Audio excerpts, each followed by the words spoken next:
सकाळ समूहाचे संस्थापक संपादक पत्र महर्षी नानासाहेब परळेकर यांच्या 127व्या जयंतीनिमित्त शाहू स्मारक भवनाच्या मिनी सभागृहात छायाचित्रणातील बदल आणि आव्हाने या विषयावर व्हिज्युअल कम्युनिकेशन्समधील तज्ज्ञ प्राध्यापक सागर गोटखिंडीकर यांचं व्याख्यान आयोजित करण्यात आलं होतं. यावेळी बोलताना प्राध्यापक गोटखिंडीकर यांनी आर्टिफिशियल इंटेलिजन्स या नवीन तंत्रज्ञानाचा आपणाला स्वीकार करावाच लागेल. त्यासाठी कलात्मक दृष्टिकोन अधिक व्यापक करून वाचन आणि निरीक्षणासह आवश्यक कौशल्य आत्मसात करणं गरजेचं आहे असं सांगितलं. आता प्रत्येकाच्या हातात मोबाईल आला म्हणून छायाचित्रणातील संधी कमी होणार नाहीत. छायाचित्रणासाठी प्रकाशाचा स्रोत, प्रकाशाच्या योजना, रचनाशास्त्र आणि सौंदर्यशास्त्र हे शाश्वत आहे, ते बदलत नाही.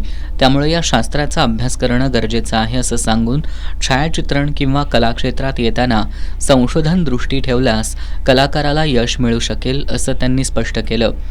यावेळी कोल्हापूर सकाळचे संपादक निखिल पंडितराव, यतीश शाह यांच्यासह शहर आणि जिल्ह्यातील छायाचित्रक व्यावसायिक उपस्थित होते.